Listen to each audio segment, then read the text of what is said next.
नमस्कार, स्वागत है आप दर्शकों का। आप देख रहे हैं न्यूज़ 18 का डिजिटल प्लेटफॉर्म और मैं हूं आपके साथ रजनी चौबे। भारतीय राजनीति में यह कहावत अक्सर सही साबित होती है कि चुनाव केवल पार्टी के चुनाव चिन्ह पर नहीं बल्कि जमीन से जुड़े जनाधार वाले नेताओं के दम पर जीते जाते हैं। किसी कदावर नेता को किनारे करके केवल संगठन के भरोसे चुनावी वैतरणी पार करने का भ्रम कई बार भारी पड़ सकता है। मध्य प्रदेश के दतिया विधानसभा उपचुनाव के नतीजों ने ये साबित कर दिया है कि केवल संगठन की वजह से नहीं, एक बार फिर इस राजनीतिक कड़वी सच्चाई को साबित कर दिया है कि दतिया विधानसभा सीट पर हुए हाई प्रोफाइल उपचुनाव में कांग्रेस के प्रत्याशी कुंवर घनश्याम सिंह ने शानदार जीत दर्ज की है, जबकि भाजपा के उम्मीदवार आशुतोष तिवारी को करारी हार का सामना करना पड़ा है। इस चुनावी नतीजे के सामने आते ही बुंदेलखंड से लेकर भोपाल तक की राजनीति में एक ही यक्ष प्रश्न गूंज रहा है कि क्या पूर्व गृह मंत्री और 3 बार के विधायक डॉक्टर नरोत्तम मिश्रा का टिकट काटना भाजपा नेतृत्व की सबसे बड़ी रणनीतिक भूल साबित हुई? क्या नरोत्तम मिश्रा के उपेक्षा भरे आंसुओं में भाजपा डूब गई? चुनाव की घोषणा होते ही दतिया के राजनीतिक गलियारों में जिस नाटकीय घटनाक्रम की शुरुआत हुई थी, उसका अंत भाजपा के लिए हार लेकर आया।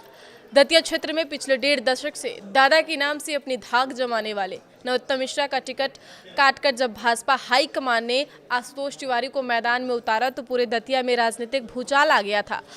अपने लोकप्रिय नेता की अनदेखी से भड़के कार्यकर्ताओं ने सड़कों पर उतरकर प्रदर्शन किया, नेशनल हाईवे जाम किया और शीर्ष नेताओं के फैसले के खिलाफ बगावत का झंडा बुलंद कर दिया था।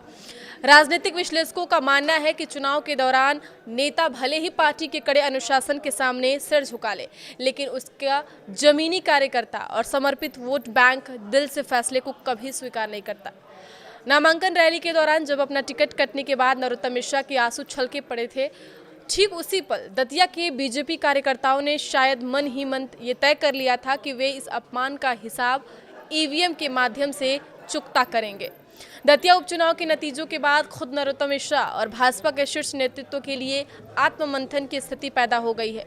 जीत से ठीक पहले कांग्रेस उम्मीदवार कुंवर घनश्याम सिंह ने एक बार बयान देकर इस बात पर अपनी मुहर लगा दी है। उन्होंने ये साफ कह दिया है कि नरोत्तम मिश्रा ने तो नहीं, लेकिन उनके समर्थकों ने परोक्ष रूप से उनकी मदद की है।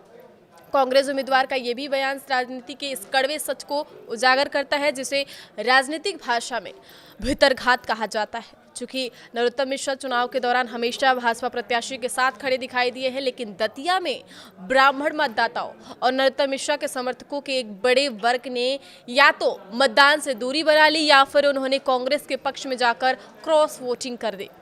आपको बता दें कि सियासत पिछले 15 सालों से नरोत्तम मिश्रा के इर्द गिर्द घूमती रही है। नरोत्तम मिश्रा के सामने भाजपा प्रत्याशी आशुतोष तिवारी का कोई स्वतंत्र जनाधार नहीं था। जनता के बीच भी यह संदेश गया कि पार्टी ने एक कदावर नेता की जगह एक कमजोर विकल्प को चुना है। ऐसे में पूर्व राजघराने से ताल्लुक रखने वाले अनुभवी नेता घनश्याम सिंह के सामने भाजपा उम्मीदवार का राजनीतिक प्रभाव टिक नहीं पाया। दतिया का यह जनादेश मध्य प्रदेश भाजपा और केंद्रीय नेतृत्व के लिए एक बहुत बड़ा सबक लेकर आया है। इस नतीजे ने यह साफ कर दिया है कि किसी भी स्थापित और लोकप्रिय क्षेत्रीय नेता को हाशिए पर धकेल कर चुनाव जीतना संभव नहीं है। नरोत्तम मिश्रा के समर्थकों के आक्रोश और उपेक्षा के आंसुओं ने भाजपा की पूरी चुनावी रणनीति को ध्वस्त कर दिया है। मध्य प्रदेश की हाई प्रोफाइल दतिया विधानसभा उपचुनाव के नतीजों ने प्रदेश के राजनीतिक गलियारों में हलचल पैदा कर दी है। शुरू से ही एक तरफा मुकाबले में कांग्रेस उम्मीदवार कुंवर घनश्याम सिंह ने जीत दर्ज कर भाजपा के नए चेहरे आशुतोष तिवारी को शिकस्त दे दी है। यहां से कांग्रेस के पूर्व विधायक राजेंद्र भारती की सदस्यता रद्द होने के बाद खाली हुई इस सीट पर जीत हासिल करने के लिए भाजपा ने पूरी ताकत झोंक दी थी, लेकिन जमीनी समीकरण और अंदरूनी खींचतान की वजह से हार का सामना करना पड़ा। राजनीतिक विश्लेषकों और स्थानीय समीकरणों के अनुसार ऐसे 5 कारण सामने आए हैं जिसकी वजह से भाजपा प्रत्याशी आशुतोष तिवारी की हार हुई है। पहले कारण की बात कर लेते हैं। कदावर नेता नरोत्तम मिश्रा का टिकट कटना और अंदरूनी असंतोष दतिया की राजनीति में 3 बार के पूर्व विधायक और कदावर नेता डॉक्टर नरोत्तम मिश्रा का बड़ा प्रभाव रहा है। इस उपचुनाव में भाजपा ने उनका टिकट काटकर नए और साधारण कार्यकर्ता आशुतोष तिवारी को मैदान में उतार दिया। प्रत्याशी के नाम के ऐलान के तुरंत बाद नरोत्तम समर्थकों ने सड़कों पर उतरकर चक्का जाम और प्रदर्शन किया था। हालांकि बाद में पार्टी के दबाव और वरिष्ठ नेताओं के हस्तक्षेप के चलते नरोत्तम मिश्रा खुले मन से आशुतोष तिवारी का फॉर्म भरवाते और चुनाव प्रचार करते दिखे।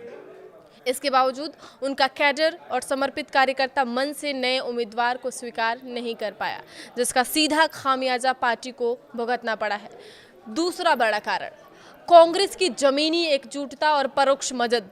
जीत दर्ज करने के ठीक पहले ही कांग्रेस प्रत्याशी घनश्याम सिंह ने साफ किया है कि दतिया के उपचुनाव में पूर्व मंत्री नरोत्तम मिश्रा ने व्यक्तिगत रूप से उनका कोई सहयोग नहीं किया था, लेकिन उन्होंने यह भी माना है कि नरोत्तम मिश्रा के टिकट कटने और स्थानीय नेतृत्व की कार्यशैली से नाराज भाजपा कार्यकर्ताओं का एक बड़ा वर्ग कांग्रेस के पक्ष में आ गया था। असंतुष्ट बीजेपी कार्यकर्ताओं की इस परोक्ष मदद और साइलेंट वोटिंग ने कांग्रेस की जीत की राह को बेहद आसान बना दिया। तीसरा बड़ा कारण कांग्रेस ने उतारा मजबूत उम्मीदवार। कांग्रेस ने दतिया राजघराने से ताल्लुक रखने वाले और पूर्व विधायक रहे कुंवर घनश्याम सिंह पर दाव लगाया था। दतिया के ग्रामीण और शहरी दोनों ही क्षेत्रों में राजघराने के प्रभाव और घनश्याम सिंह की एक सहज सुलभ छवि वाले राजनेता के रूप में जनता में बड़ा जनाधार रहा है। ऐसे में राजेंद्र भारती के परिवार से किसी को टिकट की जगह कांग्रेस ने सर्वसम्मति से घनश्याम सिंह को अपना उम्मीदवार बनाया। इस वजह से पूर्व विधायक राजेंद्र भारती की नाराजगी की भी खबरें थी, लेकिन उसका कोई असर इस पर नहीं हुआ। चौथा बड़ा फैक्टर दादा फैक्टर और नया बना पुराना चेहरा। दतिया की सियासत पिछले 1.5 दशक से भी अधिक समय से दादा यानी नरोत्तम मिश्रा के इर्द गिर्द घूमती नजर आई है। संगठन स्तर पर आशुतोष तिवारी का कद भले ही बड़ा हो, लेकिन आम जनता के बीच उनकी पहचान सीमित थी। नरोत्तम मिश्रा जैसे बड़े चेहरे के मुकाबले एक नए और कम चर्चित चेहरे को अचानक थोपे जाने से मतदाता जुड़ नहीं सके। जनता और कार्यकर्ताओं ने कद और राजनीतिक प्रभाव के मामले में आशुतोष तिवारी को काफी कमजोर आंका, जिससे मुकाबले का झुकाव कांग्रेस के पक्ष में चला गया। पांचवा और आखिरी कारण इस हार का मतदान प्रतिशत में भारी गिरावट दर्ज की गई है। 2023 के मुख्य विधानसभा चुनाव, जिसमें 80% मतदान हुए थे, के मुकाबले देखा जाए तो दतिया उपचुनाव में 71% मतदान हुए हैं। करीब 9% कम मतदान हुए हैं। पोलिंग प्रतिशत में यह कमी सीधे तौर पर भाजपा के कैडर और नरोत्तम मिश्रा के समर्थकों की चुनाव के प्रति उदासीनता को दर्शाती है। भाजपा का जो कोर वोटर टिकट कटने से असंतुष्ट था, वह शायद वोट डालने घर से निकला ही नहीं, जिससे भाजपा के वोटों का अंतर गिर गया और कांग्रेस इसका बाजी मार गया और इसमें सफल भी रहा है बहुत हद तक। आगे खबरों के लिए आप बने रहिए न्यूज़ 18 के साथ। धन्यवाद। हमारे कार्यकर्ताओं ने अटूट मेहनत की, लेकिन मतदाताओं का जो भी निर्णय है उसको हम स्वीकारते हैं। हम इस सीट को कांग्रेस से अपने पक्ष में लाना चाहते थे। हालांकि लीड कम हुई है, लेकिन कुछ परिस्थितियों के कारण भारतीय जनता पार्टी ये सीट नहीं जीत पाई।